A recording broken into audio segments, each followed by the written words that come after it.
अखिलेश यादव ने यूपी की योगी आदित्यनाथ सरकार पर उस समय तीखा हल्ला बोला जब स्वामी अविमुक्तेश्वरानंद सरस्वती को एक धार्मिक कार्यक्रम के लिए प्रशासन की ओर से 26 शर्तों के साथ अनुमति दिए जाने का मामला सामने आया।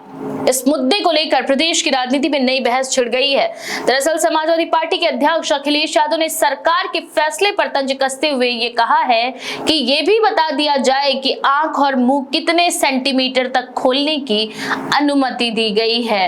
बता दें कि पूरा विवाद उस समय शुरू हुआ जब काशी में एक धार्मिक आयोजन और यात्रा के लिए शंकराचार्य स्वामी अविमुक्तेश्वरानंद सरस्वती ने अनुमति मांगी थी। प्रशासन ने सुरक्षा और कानून व्यवस्था का हवाला देते हुए कार्यक्रम को अनुमति तो दी, लेकिन उसके साथ ही 26 अलग अलग शर्तें भी जोड़ दी। इन शर्तों में भीड़ नियंत्रण, तय मार्ग से ही यात्रा निकालने, लाउडस्पीकर के सीमित उपयोग, प्रशासनिक निर्देशों का पालन और किसी भी तरह की भड़काऊ बयानबाजी से बचने जैसी बातें शामिल बताई गई हैं। प्रशासन का कहना है कि संवेदनशील शहर होने के कारण वाराणसी में बड़े आयोजनों के लिए ऐसी शर्तें सामान्य प्रक्रिया का हिस्सा होती हैं। हालांकि विपक्ष ने इसे धार्मिक स्वतंत्रता पर नियंत्रण और अनावश्यक पाबंदी के रूप में पेश करना शुरू कर दिया है। इसी क्रम में अखिलेश यादव ने सोशल मीडिया और मीडिया से बातचीत के दौरान सरकार पर कटाक्ष किया। उन्होंने कहा कि जब इतनी सारी शर्तों के साथ अनुमति दी जा रही है तो ये भी स्पष्ट कर देना चाहिए कि कार्यक्रम में शामिल लोग आंख और मुंह कितने सेंटीमीटर तक खोल सकते हैं। उनके इस बयान को सरकार की नीतियों पर व्यंग के तौर पर देखा जा रहा है। अखिलेश यादव का यह भी कहना है कि सरकार हर चीज पर नियंत्रण चाहती है और धार्मिक मामलों में भी अनावश्यक दखल दिया जा रहा है।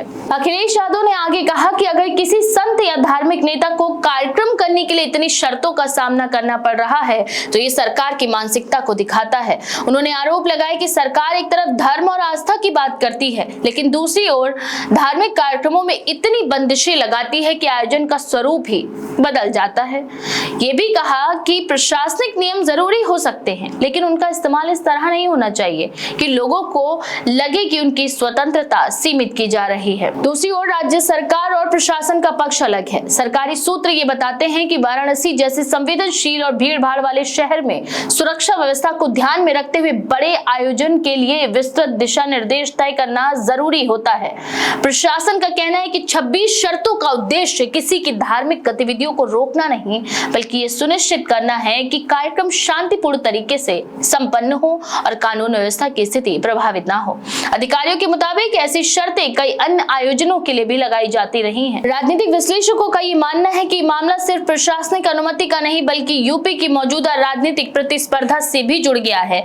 समाजवादी पार्टी और भाजपा के बीच लगातार आरोप और प्रत्यारोप का दौर चलता रहा है और ऐसे मुद्दे अक्सर राजनीतिक बयानबाजी का केंद्र बन जाते हैं। अखिलेश यादव के बयान को भी उसी राजनीतिक रणनीति के हिस्से के रूप में देखा जा रहा है जिसमें सरकार के फैसलों को व्यंग और सवालों के जरिए चुनौती दी जाती है। इन सभी के बीच धार्मिक संगठनों और संत समाज के कुछ लोगों ने भी इस मुद्दे पर प्रतिक्रिया दी है। कुछ लोगों का ये कहना है कि प्रशासन को सुरक्षा और व्यवस्था बनाए रखने के लिए नियम तय करने का अधिकार है लेकिन शर्तों की संख्या और स्वरूप पर भी विचार किया जाना चाहिए ताकि धार्मिक आयोजनों को अनावश्यक विवाद का विषय न बनना पड़े। वहीं कुछ संतों ने यह भी कहा कि अगर प्रशासन और आयोजकों के बीच संवाद बेहतर हो तो ऐसी परिस्थितियां पैदा ही नहीं होंगी।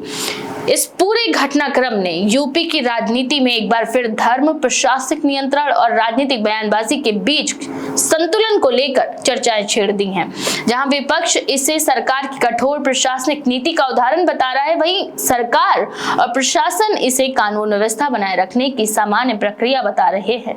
आने वाले दिनों में ये देखना दिलचस्प होगा कि ये विवाद केवल बयानबाजी तक सीमित रहता है या फिर इस पर व्यापक राजनीतिक बहस आगे भी जारी रहती है। तो इस बारे में आपका क्या विचार है? अपनी राय कमेंट में जरूर लिखें। ऐसी और भी खबरों के लिए देखते रहें भारत 19 एक्सप्रेस। देश की हर खबर सबसे पहले